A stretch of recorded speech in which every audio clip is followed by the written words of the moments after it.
오늘 아침 저는 다시 부동산 중개 사무실 문을 열었습니다. 3년 전 이곳에서 꿈에 그리던 건물 매매 계약서에 도장을 찍었던 그때와는 너무나 다른 심정이었습니다. 그때는 설렘으로 가슴이 두근거렸다면 지금은 두려움으로 심장이 조여옵니다. 건물을 내놓으러 왔다고 하자 중개사 직원은 이미 익숙한 듯 담담한 표정으로 커피를 권했습니다. 저는 고개를 저었습니다. 목구멍으로 아무것도 넘어가지 않을 것 같았거든요. 직원은 요즘 시장이 워낙 안 좋아서 원하는 가격에 거래되긴 힘들 거라고 했습니다. 비슷한 분들이 한두 분이 아니라고요. 저는 가격은 상관없으니 최대한 빨리 처분해 달라고 했습니다. 스트레스를 더 이상 견딜 수가 없었습니다. 사무실을 나서며 고개를 들어 주변을 둘러봤습니다. 거리 곳곳에 임대, 급매 현수막이 나부끼고 있었습니다. 모두 저와 같은 처지에 놓인 건물주들이겠죠. 저만 힘든 게 아니라는 사실이 위로가 되기는커녕 더욱 암담하게 느껴졌습니다. 발걸음을 옮기는데 옆에서 두 사람의 대화가 들려왔습니다. 구도심 쪽은 상가 절반 이상이 비어 있는데도 세입자가 안 들어온다는 얘기, 주변 상권 전체가 죽어가고 있다는 얘기였습니다. 저는 그 말을 들으며 발걸음을 재촉했습니다. 제 이름은 김민수, 올해 62살입니다. 돌이켜보면 저는 평범하게 성공한 삶을 살아왔습니다. 서울 소재 대학을 졸업하고 국내 대기업에 입사했습니다. 좋은 배우자를 만나 세 자녀를 키우며 남들이 부러워할 만한 삶을 살았죠. 처음 회사에 입사했을 때의 패기와 열정이 아직도 기억납니다. 야근도 마다하지 않았고 주말에도 기꺼이 출근했습니다. 승진도 무난하게 했고 연봉도 꾸준히 올랐습니다. 과장, 차장, 부장까지 착실하게 올라갔습니다. 하지만 마흔이 넘어가면서부터 회사 생활이 점점 버거워졌습니다. 끝없는 야근과 경쟁, 복잡한 인간관계 속에서 저는 조금씩 지쳐갔습니다. 거울을 볼 때마다 빠지는 머리카락과 늘어가는 주름살이 저를 비웃는 것만 같았습니다. 어느 날 아침 출근 준비를 하다가 거울 속 제 모습을 보고 충격을 받았습니다. 언제부터인가 정수리 부분이 훤히 들여다 보였고 눈가의 주름은 깊게 패여 있었습니다. 겨우 45이었는데 50 중반처럼 보였습니다. 매일 아침 이런 생각으로 하루를 시작했습니다. 이렇게까지 하면서 살아야 하나? 출근길 지하철은 전쟁터였고 사무실은 감옥 같았습니다. 점심시간조차 업무 이야기로 채워졌고 저녁 회식은 또 다른 스트레스였습니다. 쉰 중반이 되었을 때 더 이상 버틸 수 없다는 생각이 들었습니다. 다행히 그동안 모아둔 돈이 꽤 있었습니다. 25년간 성실하게 일하며 저축한 돈이 7억 정도, 아내가 알뜰하게 살림을 꾸려준 덕분이었죠. 퇴직금으로 3억 5천 정도를 예상하고 있었으니 합치면 10억 5천 정도였습니다. 어느 날 밤 저는 아내와 조용히 마주 앉았습니다. 아이들은 모두 잠든 시간이었습니다. 맥주 한 캔을 따며 조심스럽게 꺼냈습니다. 작은 건물 하나 장만해서 편하게 살아보자고, 이제 회사를 그만두고 싶다고 말했습니다. 아내도 지친 제 모습을 보아왔기에 쉽게 반대하지 못했습니다. 하지만 걱정스러운 표정은 감추지 못했습니다. 우리가 건물 관리 같은 거 해본 적도 없다는 말에 저는 경기도 쪽에 괜찮은 상가 건물들이 많다고 임대료로 대출 갚고 생활비 쓰면 된다고 설득했습니다. 그때 저는 너무나 확신에 차 있었습니다. 주변 지인들도 건물 투자를 하고 있었고 성공담을 자랑스럽게 들려주곤 했습니다. 골프 모임에서 만난 거래처 부장은 분당에 작은 상가 건물을 가지고 있다며 여유로운 삶을 자랑했습니다. 이제 월급 없어도 살 수 있다는 그의 말이 제 귀에 달콤하게 들렸습니다. 사실 그때는 시기가 참 좋았습니다. 대출 금리가 2%대였고 부동산 시장은 상승세였습니다. 저는 1년여 동안 발품을 팔아좋은 입지의 상가 건물을 찾았습니다. 경기도 성남시의 4층짜리 건물이었는데 가격은 28억 원이었습니다. 입지는 괜찮았습니다. 지하철역에서 도보 7분 거리였고 주변에 아파트 단지들이 있었습니다. 유동인구도 제법 있었고 무엇보다 공실이 하나도 없었습니다. 1층에는 치킨집과 편의점이 들어와 있었습니다. 치킨집은 프랜차이즈였고 장사가 꽤 잘 되는 것 같았습니다. 편의점도 24시간 영업을 하고 있었고요. 2층은 작은 회사의 사무실, 3층은 영어학원, 4층은 필라테스 센터가 자리 잡고 있었습니다. 중개사는 이 건물이 정말 안정적이라고 설명했습니다.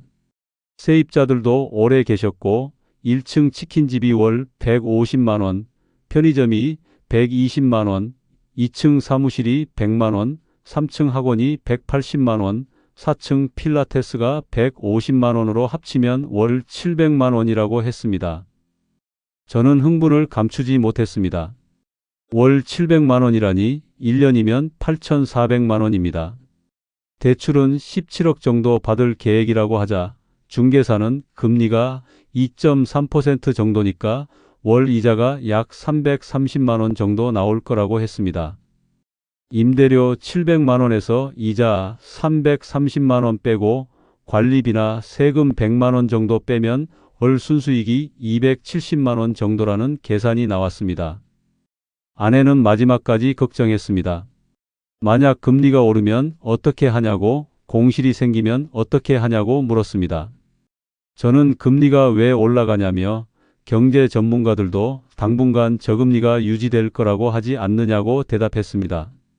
공실도 이 입지면 한두 달이면 채워지고 퇴직금도 있으니 여유자금도 있다고 안심시켰습니다.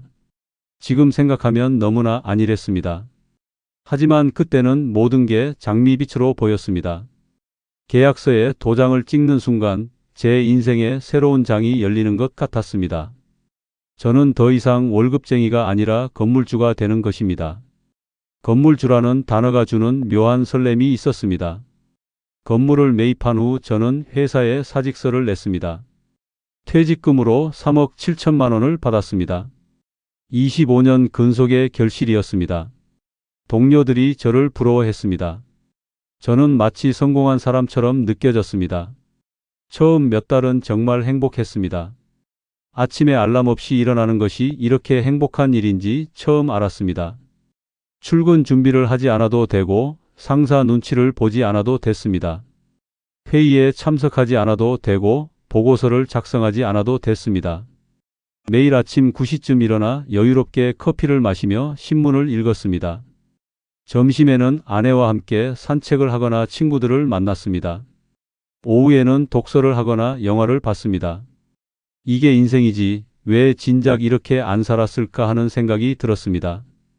매달 25일이 되면 임대료가 통장으로 들어왔습니다. 700만 원이 한꺼번에 입금되는 걸 보면 뿌듯했습니다.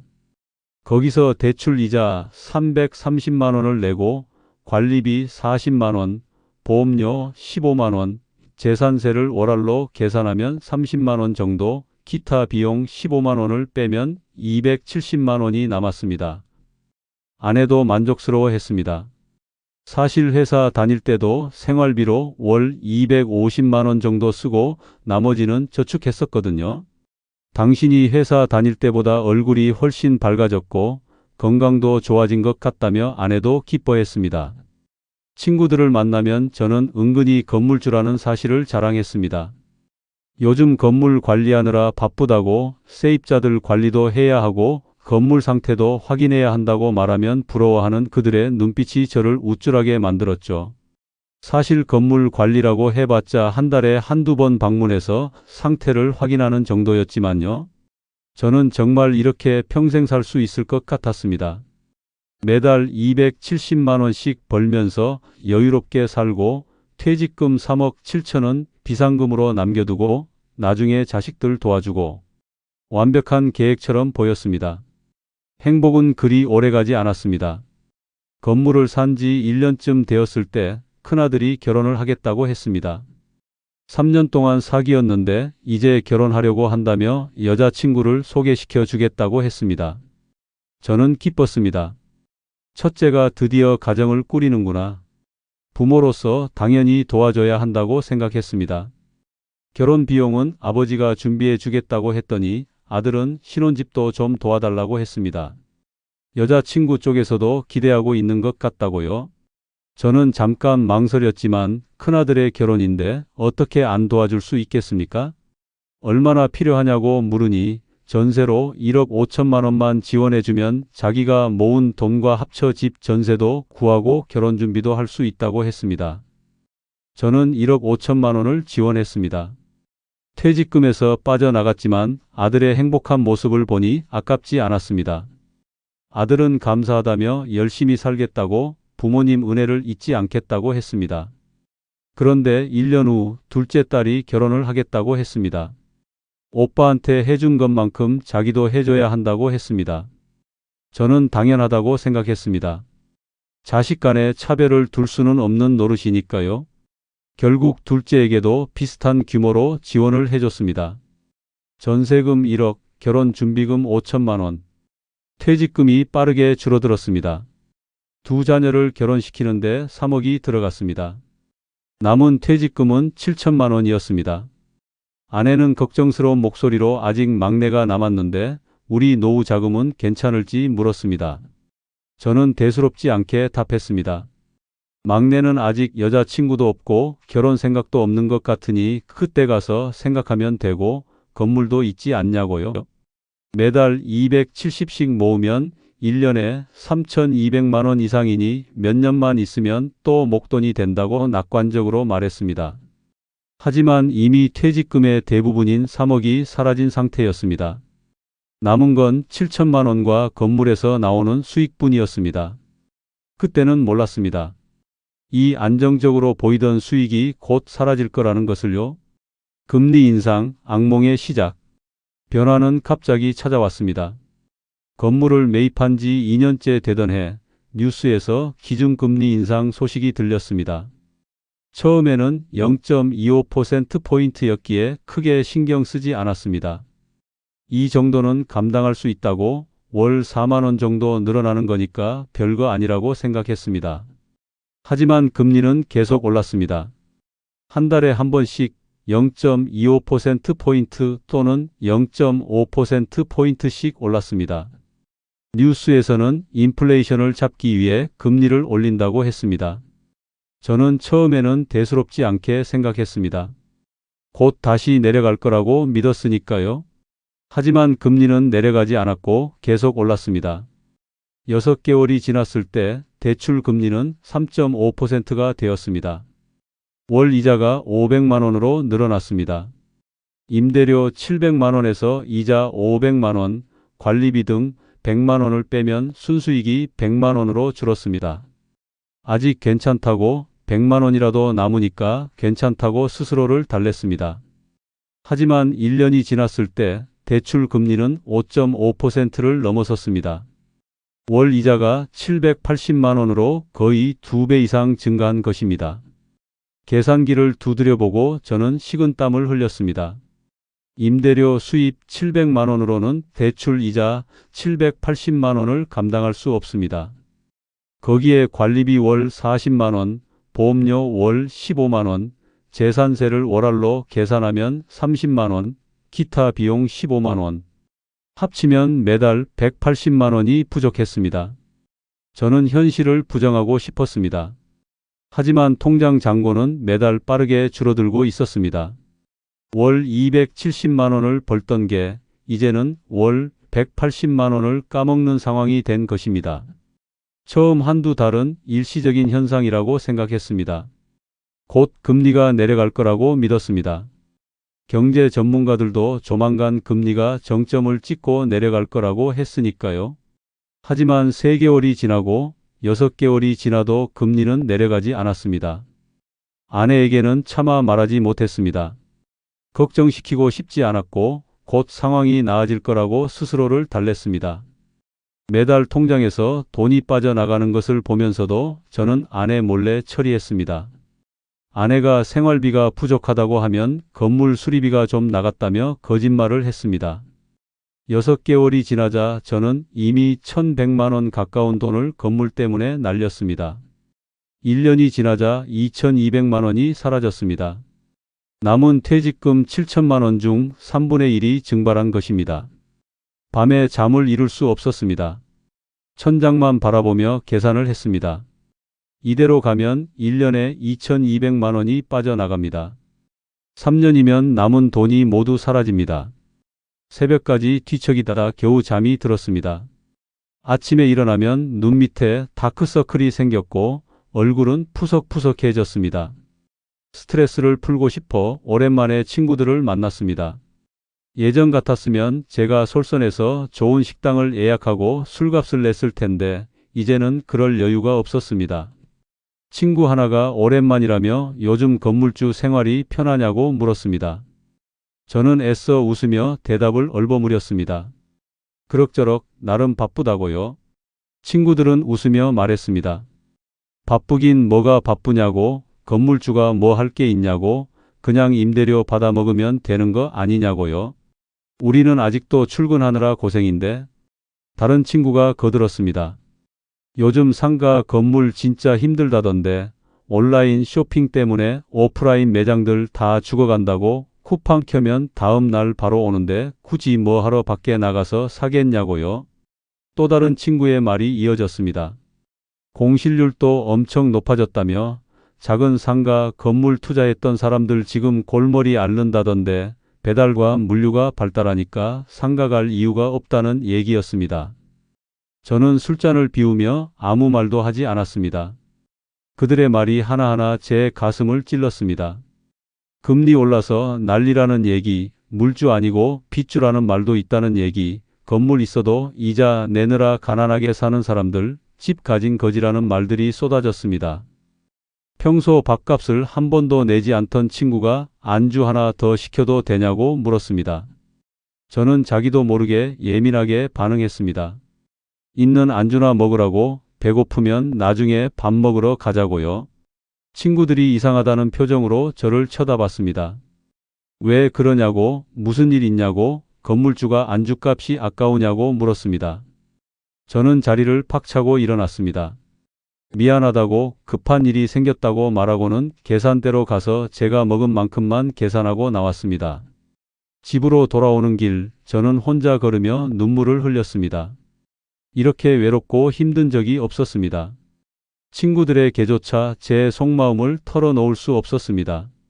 집에 도착하니 아내가 심각한 표정으로 기다리고 있었습니다. 거실 불이 환하게 켜져 있었고 아내는 소파에 앉아 팔짱을 끼고 있었습니다. 아내가 물었습니다. 건물 지금 마이너스 맞냐고요? 통장 거래 내역을 봤다며 매달 100만 원 이상씩 빠져나가더라고 했습니다. 건물에서 돈이 나온다면서 이게 뭐냐고 따졌습니다. 저는 더 이상 숨길 수 없었습니다. 모든 것을 솔직하게 털어놓았습니다. 금리가 올라서 매달 180만 원씩 적자가 나고 있다는 것, 이미 퇴직금의 절반 가까이를 날렸다는 것. 아내는 분노했습니다. 왜 진작 말하지 않았냐고, 1년 넘게 이런 상황인데 왜 혼자 끙끙 앓고 있었냐고 소리쳤습니다. 그리고 당장 건물을 팔라고 했습니다. 저는 지금 팔면 몇 억을 손해본다고, 조금만 기다리면 금리가 내려갈 거라고, 전문가들도 그렇게 말한다고 변명했습니다. 하지만 아내는 언제까지 기다리냐며 매달 180만 원씩 나가면 1년에 2천만 원이 넘는데 남은 돈으로 2년도 못 버틴다고, 그 사이에 금리가 내려간다는 보장이 어디 있냐고 반박했습니다. 우리는 처음으로 크게 다퉜습니다. 결혼한 이후 이렇게 큰 소리로 싸워본 적이 없었습니다. 아내는 울면서 소리쳤고 저는 화가 나서 벽을 쳤습니다. 그리고 그때 더 큰 문제가 터졌습니다. 다음 날 막내 아들이 갑자기 집에 찾아왔습니다. 평소에 잘 오지도 않던 아들이 갑자기 온 것이 이상했습니다. 막내가 말했습니다. 결혼하려고 한다고요? 5년 동안 사귀고 있었는데 부모님께 말씀 안 드린 것뿐이라고 했습니다. 저는 충격을 받았습니다. 5년이나 사귀면서 한 번도 얘기하지 않았다니. 아들은 형이랑 누나처럼 자기도 지원해 달라고 했습니다. 여자친구 쪽에서도 기대하고 있는 것 같다며 이미 집은 해준다고 말했다고 했습니다. 저는 머리를 한 대 맞은 것 같았습니다. 건물은 마이너스고 남은 돈도 4천만 원밖에 없는데 어떻게 막내에게까지 1억 5천을 해주나요? 미안하다고, 지금은 좀 어렵다고, 전세로 시작하면 안 되겠냐고 조심스럽게 제안했습니다. 하지만 막내의 목소리는 점점 커졌습니다. 그게 말이 되냐고, 형이랑 누나는 1억 5천씩 해주고 자기만 차별하는 거 아니냐고, 여자친구 부모님께는 뭐라고 말씀드리냐고 따졌습니다. 결국 며칠간 고민 끝에 저희는 결정을 내렸습니다. 건물을 담보로 대출을 추가로 받기로 한 것입니다. 5천만 원을 더 빌렸습니다. 그리고 남은 저축 1억을 합쳐서 막내에게 1억 5천을 지원했습니다. 막내는 고마워했습니다. 덕분에 결혼 잘하겠다고, 잘 살아서 나중에 꼭 보답하겠다고 했습니다. 하지만 그 이후로는 연락이 뜸해졌습니다. 결혼 준비하느라 바쁘다는 이유였지만 사실은 받을 건 다 받았다고 생각한 듯 했습니다. 이제 저희 손에 남은 건 정말 아무것도 없었습니다. 대출은 17억 5천만 원으로 늘었고 월 이자는 800만 원을 넘었습니다. 건물에서 나오는 임대료 700만 원으로는 이자도 감당할 수 없었습니다. 매달 200만 원 가까이가 적자였습니다. 남은 돈은 없었습니다. 이제는 정말 건물만 믿고 버텨야 했습니다. 그렇게 버티던 어느 날 더 큰 악재가 찾아왔습니다. 2층에 있던 사무실 세입자가 나가겠다고 통보한 것입니다. 월세 100만 원짜리였습니다. 전화가 왔습니다. 죄송한데 다음 달 말로 계약 종료하려고 한다는 내용이었습니다. 경기가 너무 안 좋아서 사무실을 축소하기로 했고 직원들도 재택근무로 전환한다고 했습니다. 그 순간 제 머릿속이 하얘졌습니다. 공실이 생기면 임대 수입이 600만 원으로 줄어듭니다. 대출 이자 800만 원을 감당할 수 없습니다. 마이너스는 더 커집니다. 저는 조금만 더 계셔달라고, 월세를 좀 깎아드리겠다고 부탁했습니다. 하지만 세입자는 죄송하다며 회사 사정이 안 좋다고 이해해달라고 했습니다. 전화를 끊고 저는 주저앉았습니다. 어떡하지? 새 세입자를 빨리 구해야 하는데. 저는 급하게 임대 조건을 낮췄습니다. 월세를 100만 원에서 80만 원으로 깎아주고 인테리어 비용 500만 원도 지원하겠다고 했습니다. 중개 사무실에 급하게 연락해서 빨리 세입자를 구해달라고, 조건은 좀 낮춰도 괜찮다고 했습니다. 하지만 3개월이 지나도 새 세입자가 들어오지 않았습니다. 중개사는 말했습니다. 요즘 사무실 얻으려는 사람이 없다고, 재택근무도 많아지고 경기도 안 좋아서 창업하는 사람도 없다고, 주변 건물들도 공실이 많다고요. 저는 거리를 돌아다니며 직접 세입자를 찾아보기로 했습니다. 주변 건물들을 둘러봤는데 정말 공실천지였습니다. 임대 현수막이 곳곳에 걸려 있었습니다. 한 건물은 4층 중 2개 층이 비어 있었고 또 다른 건물은 1층 상가 3개 중 2개가 비어 있었습니다. 저는 다른 건물주들을 만나보기로 했습니다. 공인중개사 사무실에서 한 건물주를 소개받았습니다. 그분은 저보다 몇 살 많아 보이는 60대 중반의 남성이었습니다. 그분도 요즘 정말 힘들다고 했습니다. 작년에 기업 임원으로 퇴직하고 경기도에 상가 건물을 샀는데 80평짜리에 병원이 들어와 있어서 월세가 300만 원이라고요. 당시에는 금리가 낮아서 대출 이자가 200만 원 정도였다고 합니다. 그래서 월 100만 원 정도 남으니까 괜찮다고 생각했다고요. 지금은 어떠냐고 물으니 금리가 올라서 대출 이자가 550만 원이라고 했습니다. 월세 받아서 세금이랑 관리비 빼면 오히려 매달 300만 원 정도 마이너스라고, 퇴직금으로 메꾸고 있는데 이러다가 다 날릴 것 같다고 했습니다. 또 다른 건물주는 더 심각했습니다. 20억에 건물 사서 12억을 대출받았는데 금리 올라서 월 이자가 550만 원이고 공실이 2개나 생겨서 임대 수입이 350만 원밖에 안 된다고 했습니다. 매달 300만 원 이상 마이너스라고요. 건물을 팔 생각은 없냐고 물으니 당연히 팔려고 했다고 합니다. 그런데 당시 시세보다 3억 낮게 내놔도 안 팔린다고요. 매물은 넘쳐나는데 사려는 사람이 없어서 이제는 그냥 버티는 수밖에 없다고 했습니다. 저는 그분들의 이야기를 들으며 제 미래를 보는 것 같아 두려웠습니다. 임차인의 입장도 물어봤습니다. 거리에서 사무실을 찾는 중년 남성을 만났습니다. 혹시 사무실 찾으시냐고 제 건물에 좋은 곳이 있다고 말을 건넸습니다. 그분은 찾고는 있는데 요즘 임대료가 너무 비싸서 고민이라고 했습니다. 월 60만 원 정도를 생각하고 있다고요? 저는 놀랐습니다. 제가 제시한 80만 원보다 훨씬 낮았습니다. 그분은 계속 말했습니다. 공실이 이렇게 많은데 임대료를 왜 이렇게 안 내리는지 모르겠다고, 임대료가 너무 비싸니까 아무도 입주를 하지 않으려는 것 같다고, 이렇게 임대료가 높으면 입주해서 사업을 해도 남는 게 없다고요. 인건비도 비싸고 요즘 경기도 안 좋다는 얘기였습니다.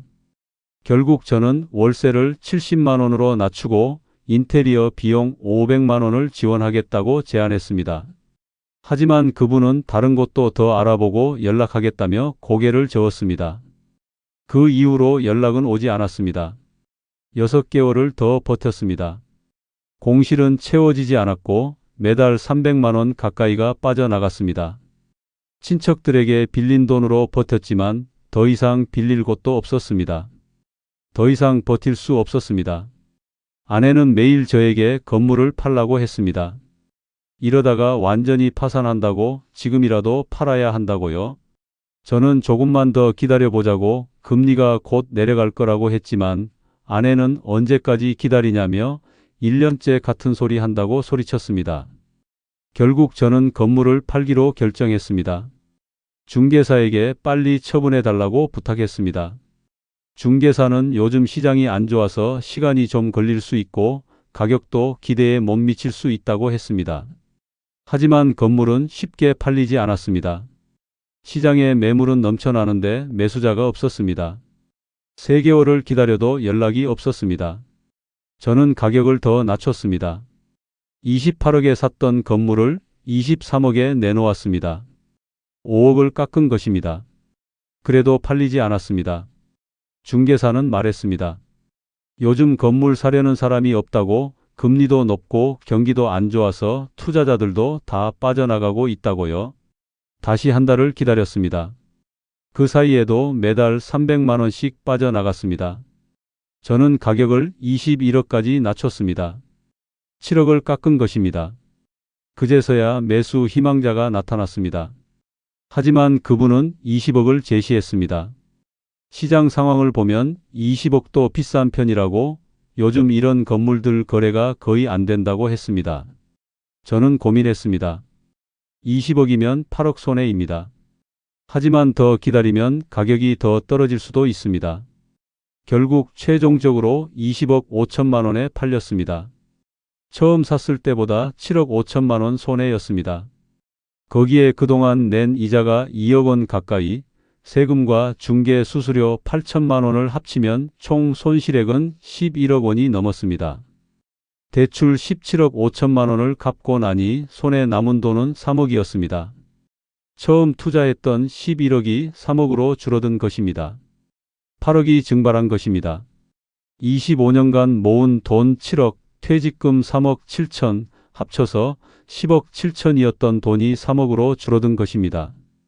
아내는 이혼을 요구했습니다. 당신 때문에 우리 노후가 다 망가졌다고, 더 이상 같이 살 수 없다고, 남은 돈이라도 나눠서 각자 살자고 했습니다. 자기 몫으로 1억 5천만 원만 달라고요. 저는 반박할 수 없었습니다. 모든 게 제 잘못이었으니까요. 제가 건물을 사겠다고 했고, 제가 대출을 받았고, 제가 금리 인상을 예상하지 못했으니까요. 미안하다고 말했지만 아내는 울면서 소리쳤습니다. 미안하다고 해서 되는 일이 아니라고, 30년을 함께 살았는데 노후 자금이 다 날아갔다고요. 결국 우리는 이혼했습니다. 남은 돈 3억을 반씩 나눴습니다. 제 몫은 1억 5천만 원이었습니다. 자식들에게 연락했지만 아무도 받지 않았습니다. 큰아들은 바쁘다는 문자만 보냈고 딸은 아예 답장도 없었습니다. 막내는 자기도 제 생활이 힘들다고, 결혼하고 애 낳느라 돈이 많이 든다고만 했습니다. 친구들도 하나둘 떠나갔습니다. 제가 힘들어하는 걸 알면서도 아무도 연락하지 않았습니다. 어느 날 그나마 가깝게 지내던 친구 몇 명이 찾아왔습니다. 하지만 그중 한 명이 해서는 안 될 말을 꺼냈습니다. 요즘 파산한 사람들 중에 고의적으로 파산하는 사람들 많다던데 너도 그런 거 아니냐고요? 재산 자식들한테 다 빼돌리고 파산 신청한 거 아니냐고, 이혼도 연금 받아 먹으려고 위장하는 사람들도 많다는 말까지 했습니다. 저는 참지 못하고 그 친구에게 주먹을 날렸습니다.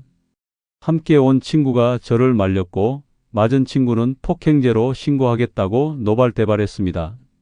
그 이후로 친구들과 완전히 연락이 끊겼습니다. 저는 극심한 우울증에 빠졌습니다. 술로 하루하루를 버텼습니다. 밤에는 잠을 이룰 수 없었고 낮에는 무기력했습니다. 이혼 후 작은 원룸으로 이사했습니다. 월세 50만 원짜리 작은 방이었습니다. 햇빛도 잘 들지 않는 반지하였습니다. 거울 속 제 모습은 초라하기 그지없었습니다. 머리는 거의 다 빠졌고 얼굴은 푸석푸석했습니다. 3년 만에 70대처럼 늙어버렸습니다. 남은 돈 1억 5천만 원을 어떻게 관리해야 할지 막막했습니다. 월 50만 원 월세에 생활비 100만 원이면 1년에 1,800만 원입니다. 8년 정도는 버틸 수 있지만 그 이유는 막막했습니다. 몸도 안 좋아졌습니다. 스트레스로 갑상선에 문제가 생겨 수술까지 받았습니다. 병원비도 만만치 않았습니다. 어느 날 밤 저는 정말 모든 것을 포기하고 싶었습니다. 한강 다리 위에 섰습니다. 뛰어내리면 모든 게 끝날 것 같았습니다. 하지만 뛰어내리지 못했습니다. 겁이 났습니다. 그리고 문득 이런 생각이 들었습니다. 이렇게 끝나면 안 돼. 아직 살아야 할 이유가 있어. 하지만 저는 여기서 멈출 수 없었습니다. 아직 살아야 할 날들이 남아 있었으니까요. 저는 과거의 자존심을 내려놓았습니다. 대기업 부장이었다는 경력, 건물주였다는 자부심, 모든 것을 버렸습니다. 그리고 일을 찾았습니다. 젊은 사람들이 기피하는 야간 경비 일이었습니다. 한 달에 200만 원 남짓한 월급이었지만 감사했습니다. 60대도 뽑아주시냐고 물으니 야간이라 젊은 사람들이 안 하려고 해서 건강하시면 된다고 했습니다. 저는 그 자리에서 바로 일을 시작했습니다. 처음에는 힘들었습니다. 밤새 깨어 있는 것도 힘들었고 추운 겨울밤 경비실에 앉아 있는 것도 힘들었습니다. 하지만 일할 수 있다는 것만으로도 감사했습니다. 새벽에 퇴근하며 떠오르는 해를 보면 마음이 조금씩 평온해졌습니다. 오늘 하루도 무사히 일했다는 것에 감사했습니다. 월급 200만 원 중에서 월세 50만 원, 생활비 80만 원을 쓰고 70만 원을 저축했습니다. 많은 돈은 아니지만 조금씩 모으면 언젠가는 목돈이 될 것입니다. 지금 저는 작은 원룸에서 혼자 살고 있습니다. 화려했던 과거는 사라졌지만 오히려 마음은 편합니다. 하루하루 성실하게 일하고 소박하게 살아가는 것만으로도 충분합니다. 가끔 자식들 생각이 납니다. 하지만 먼저 연락하지 않습니다. 그들도 각자의 삶이 있으니까요. 언젠가는 다시 연락이 올 거라고 믿습니다. 친구들도 떠났지만 새로운 사람들을 만났습니다. 경비 일을 하면서 만난 동료들, 주변 상인들, 그들과 소소한 대화를 나누는 것만으로도 위로가 됩니다. 여러분, 제 이야기를 들으며 어떤 생각이 드셨나요? 저는 이 경험을 통해 많은 것을 배웠습니다. 첫째, 투자는 반드시 신중해야 합니다. 특히 나이가 들수록 더욱 조심해야 합니다. 다시 벌 시간이 없기 때문입니다. 저는 55세에 무리한 투자를 했고 그 결과 60대에 모든 것을 잃었습니다. 둘째, 대출을 받아 하는 투자는 정말 위험합니다. 금리는 언제든 변할 수 있고 그 위험은 고스란히 투자자의 몫입니다. 저는 금리가 오를 리 없다고 믿었지만 1년 만에 금리가 2배 이상 올랐습니다. 셋째, 주변 사람들의 말에 휘둘리지 마세요. 성공담만 들리고 실패담은 숨겨지기 마련입니다. 저도 주변의 성공 사례만 보고 투자했지만 실패한 사람들의 이야기는 들을 수 없었습니다. 넷째, 자녀에게 무리하게 지원하지 마세요. 여러분의 노후가 더 중요합니다. 자녀는 스스로 살아갈 힘이 있습니다. 저는 자식들에게 잘해주려다가 제 노후를 망쳤습니다. 그리고 정작 제가 힘들 때 자식들은 아무도 도와주지 않았습니다. 다섯째, 부동산은 단순한 투자가 아닙니다. 건물은 늙어가고 관리 비용은 계속 들어가며 세입자 문제도 끊이지 않습니다. 공실이 생기면 수익은 급격히 줄어듭니다. 임대료를 낮춰도 세입자가 들어오지 않을 수 있습니다. 빌딩 푸어라는 말이 있습니다. 건물을 가지고 있어도 가난한 사람들을 뜻합니다. 저도 그중 한 명이었습니다. 겉으로는 건물주였지만 실제로는 매달 수백만 원씩 손해를 보고 있었습니다. 여러분은 저와 같은 실수를 반복하지 마시기 바랍니다. 안정적이고 확실한 것부터 지키세요. 욕심을 부리다 모든 것을 잃을 수 있습니다. 건물 투자를 고려하신다면 이런 점들을 꼭 확인하세요.